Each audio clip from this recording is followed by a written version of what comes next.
Hi, this is Joe again with another review. And for seeing this video, I'm going to continue discussing the Karate Kid movie series. And for this one, we'll be discussing Karate Kid Part 2. And previously, I reviewed the original Karate Kid film. And now, it came out in 1984, which was kind of like a real big sleeper hit.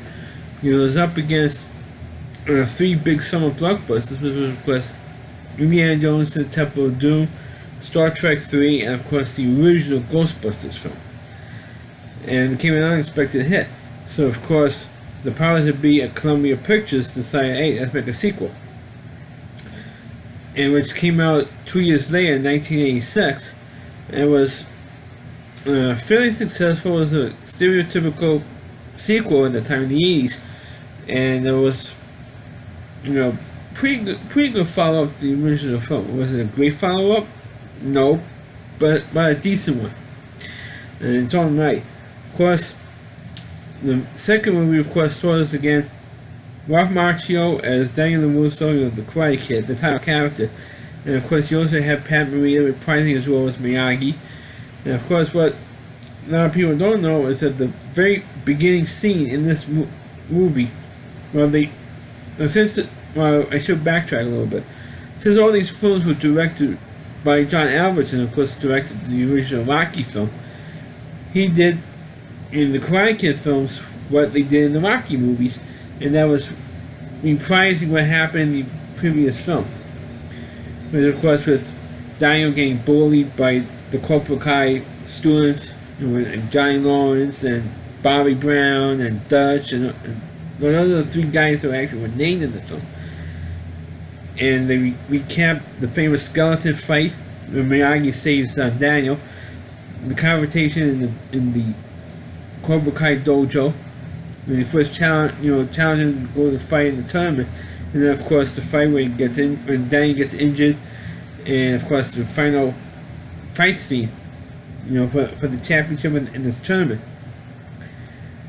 Well, what a lot of people don't know is that there was the opening sequence for the Karate Kid Part 2 was supposed to have been at the end of the original film, and John Avildsen says that's like a weak ending, and they decided to have the ending where Daniel wins the tournament, and the cut off to Miyagi's face, him smiling and nodding his head, and they felt that was the better of the endings. Then the ending they originally supposed to have, which was the fight in the parking lot. So they actually had that footage.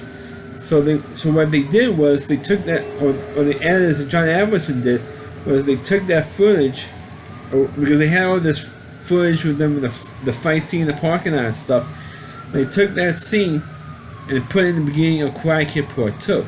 So what you're seeing, even though it started off, the second film, it was actually the ending of, what was supposed to have been the ending for the first Karate Kid film. So there's a little bit of interesting trivia there on that note. So after that scene, one thing that they also did in the Karate Kid films was always cut out the girlfriend from the previous film. And of course, the previous girlfriend was Ali, played by Elizabeth Shue. For some reason, she did not appear in the second movie. I think she was maybe either in college or at the time. I think she went to either Yale or Harvard. I don't remember what school she went to at the time. And also, I think she may have been doing the movie Adventures of Babysitting. I think they may have been filming at the same time. So she wasn't available to do the movie, so they cut the girlfriend out. They did the same premise in the Indiana Jones movies, so they always had a new girl for Indiana Jones in the films. Same thing in the Karate Kid movies. They always seem to get a different girl for Ralph Macchio in the film, and they have to somehow write the other girlfriend out. And so they did. It takes place after the fight in the parking lot. It takes place, like you see this thing graphic on the screen. It says 6 months later. And it's when Daniel comes home from the prom. Well, actually goes to Miyagi's house at the end of the prom, and it's the day he just broke up with Ali, and she damaged the car, the famous car that Daniel, and it's actually Ralph Macchio actually owns that car, the yellow 46 convertible. It's actually Ralph Macchio's car. Actually, he actually does own that car in real life, especially at the time. The first movie, he actually did own that car. So it became a bit in the movies. Anyway, after me, Daniel tells Miyagi, "Hey, just broke up with Allie last night," and she told me she fell in love with some football player at USC or something, so they broke up. And I supposed to have like a big night with Allie, probably have sex with him or something, and the whole thing just went to pots, and now he's all alone now. He doesn't have a girlfriend anymore and all that stuff. And what made it worse was he mentioned the fact that his mother, who also has been in and out of this movie, you don't see it, but she's mentioned in this scene, where she has to go and work in Fresno for the whole summer. Well, a company's being transferred to Fresno, she has to work in Fresno for the whole summer. And he had to spend the whole 2 months in Fresno. He don't want to spend in Fresno. And supposed to get ready for go to college. All that stuff. And so you have all that stuff going on. Miyagi says, hey, Miyagi tells Daniel to bring this extension on his house. So Daniel asks him, oh, why are you bringing this room for? And so, oh, for a refugee from Fresno. And of course, Miyagi tells him that he's going to stay with me for the whole summer. And so, oh, you want to go to Fresno? I can stay here in town with you? I said, yeah, if you want to. And so your mother said, so I talked to your mother last night. Excuse me. And I spoke to your mother last night, and she gave me permission to have you stay with me for the whole summer, because she knows how bummed out you were going and stay in Fresno, so you can stay with me. Well, all this stuff was going on. Miyagi gets a letter from his home country, which is Okinawa. Because it was established in the earlier movie that it was in Okinawa, and one day he leaves Okinawa and he came to the United States. Now in this film, they expanded that subplot or Miyagi's backstory in this film, and that's pretty much the whole movie. And he found out that his father was dying. And he says, oh, and Daniel says, oh, I didn't know your father was even still alive. So what they did was they go to Okinawa, and Miyagi is telling, on the plane, Miyagi is telling Daniel why he left. And he got into a fight, or especially just before the plane scene, when they were on the plane, the day before the day before the plane ride. Miyagi tells Daniel why he left Okinawa in the first place. He said, oh, I don't think you ever really told me why you left in the first place. So he told him is that he fell in love with this girl named Yukie. And I'm going to get into mention a little interesting piece of trivia with Yukie, or the actress that played that part later on in a minute. And he says, oh, I fell in love with her. But unfortunately, at that time we had arranged marriages, and she was arranged to be married to the richest guy in town, who was the son of the richest guy in town. His name is Sato, was my best friend. But unfortunately, we fell in love with each other, and we announced that we were married, or that we were going to get married, despite this arrangement. And Sato got mad, and rightfully so, got pissed off over it, and says, I want to challenge you, and he challenged me to a fight to save his honor, because honor is a big thing in Asian countries. Honor is a big thing. And it says his honor was, he felt disgraced because of what happened. It was supposed to be this girl, she touched me for my best friend. So he goes, I want to challenge you to a fight to save my honor. And that night, and that's when I left. Because Miyagi through the whole 3 movies, I don't believe in fighting, and meanwhile he has to fight anyway. In all 3 movies, his belief system sucks. And one thing that not to believe in fighting, but he has to fight against these, these bullies and stuff. And he defended Daniel, he defended himself, he defended Daniel again in the next film. So his whole way of thinking of the Zen-like philosophy sucks. And even Roger Ebert, when he did a review of Karate Kid 3, he brought the same point up. He's always saying, "Oh, I don't believe in fighting." Remember, he's always fighting. He ends up saying, he says, "Oh, I had none of this crap," and he has to fight the villain in these movies. And so you get tired of that routine. Which is true. You do get tired of that routine definitely by the time you get in the third movie. So Miyagi says, "I didn't want to fight my best friend, so I left." And then, of course, on the plane, that Miyagi gives Daniel more information because Daniel says, "I want to go with you." He says, "Look, you've always been there for me when I need you. Now when you need somebody, I want to be there for you." And Miyagi says, "Oh my," he goes, "Oh right, but he was afraid he would get into trouble," which of course eventually he would do in the second film. And then Daniel asks him, "Oh, who's going to be referee in your fight? We're going to tell me tomorrow night the fight, right?" And he says, "No, there wasn't going to be a referee. It's going to be a real life fight with no rules." And he says, "Well, how do you know who wins?" He says, "Well, the one who's dead doesn't win. With a fight, with a fight to the death, really." So of course, when they land in Okinawa, of course they run into Sato. Well, Miyagi and Daniel went into Sato, and he went into his nephew, or Sato's nephew, which of course it was never really mentioned that he had a brother or a sister or something, or Sato anyway had a brother or sister and had a kid, and Sato was training his nephew and his friends to fight. So he had two friends, and all three of them were big karate guys.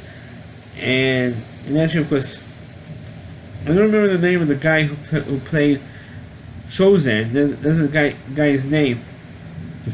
There was a constant bully to Daniel.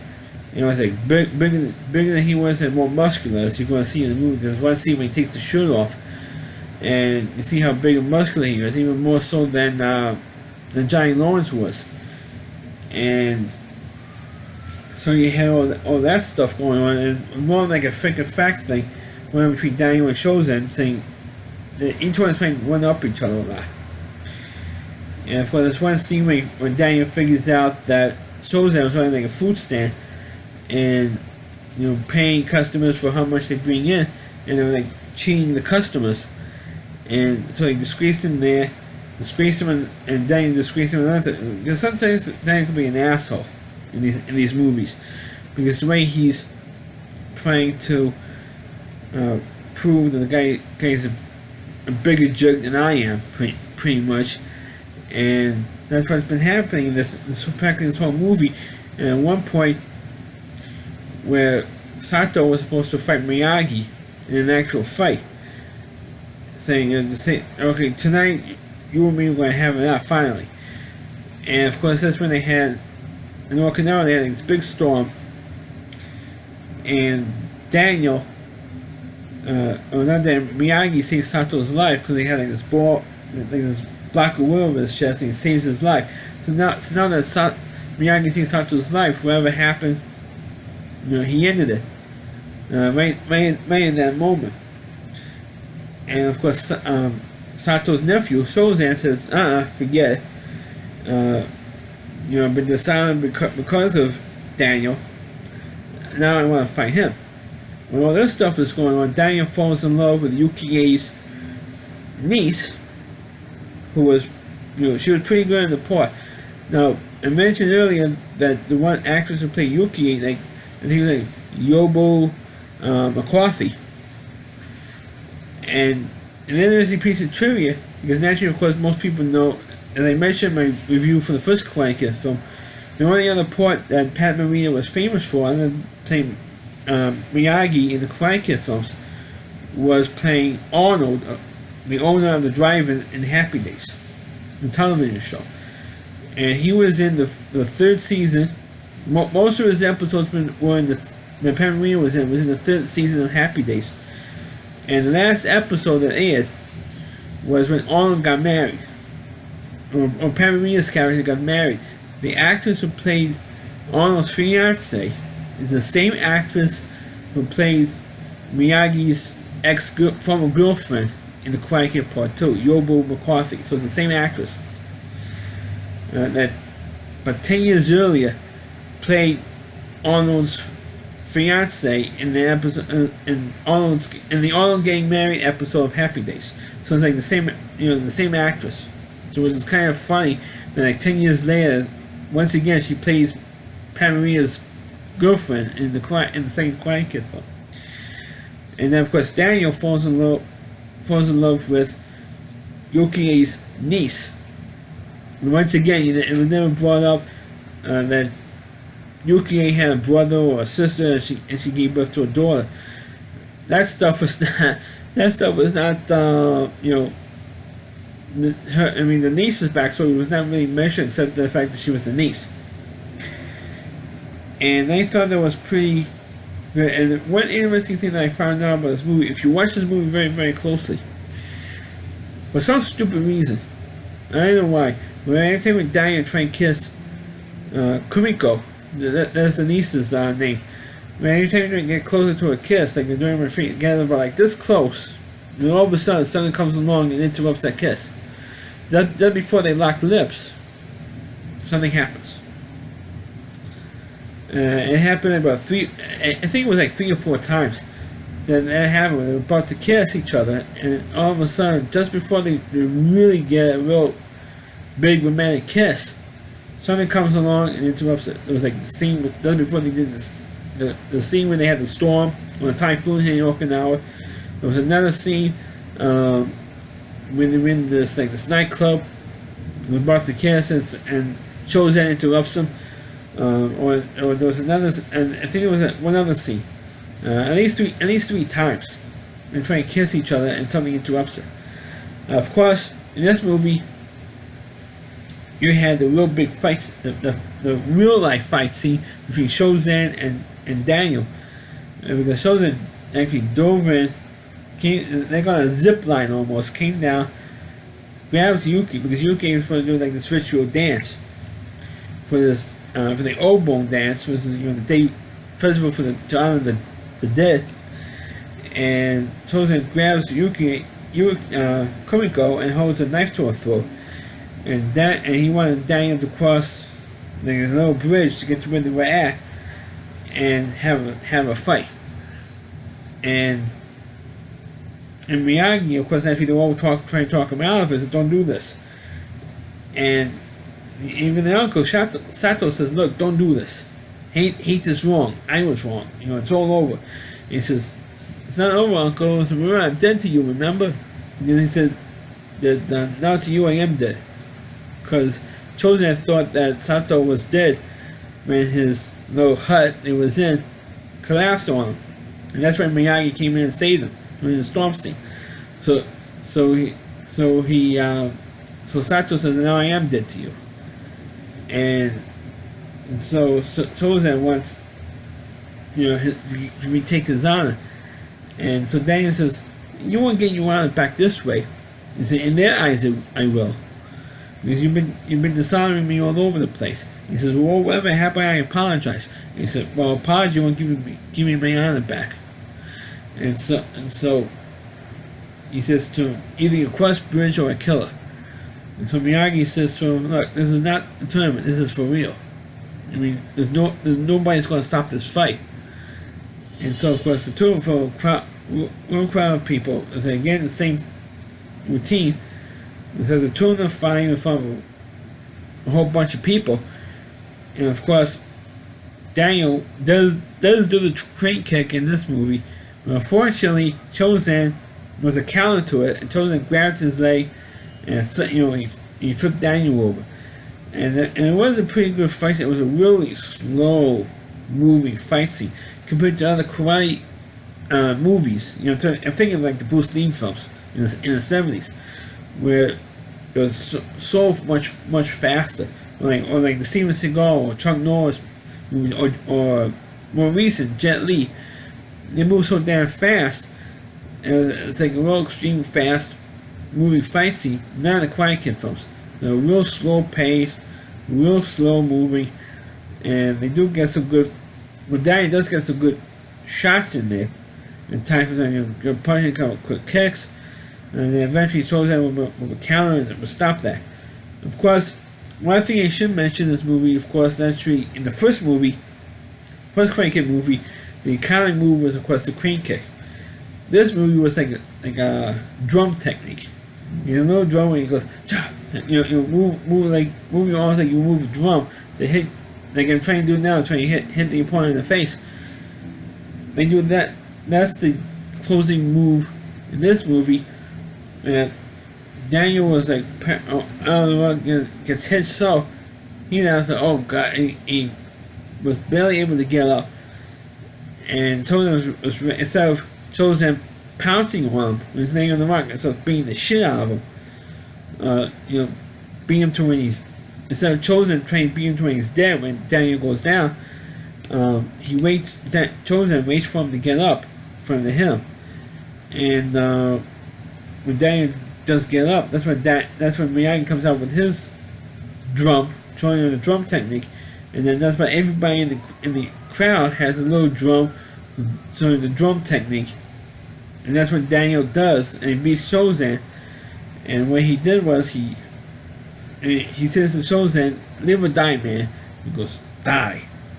He says, "Wrong," and he actually honks his nose, which was a bit that happened in the parking lot, which they really described in the very beginning of the film, the fight in the parking lot, where Kreese was mad at Johnny for losing to Daniel, and he was literally choking Johnny out, and when Miyagi saves him, he says, and Kreese punches his fist through a window, and his whole hand was bleeding, his knuckles were bleeding.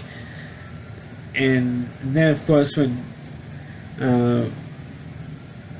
Miyagi got Kreese down on his knees, and mouths off the stuff that Kreese was saying in the first movie, mercy is for the weak. We don't train to be merciful here. Wherever man faces you, he is enemy. We teach you no mercy. Remember, no mercy. And he goes, yeah, right up to his face.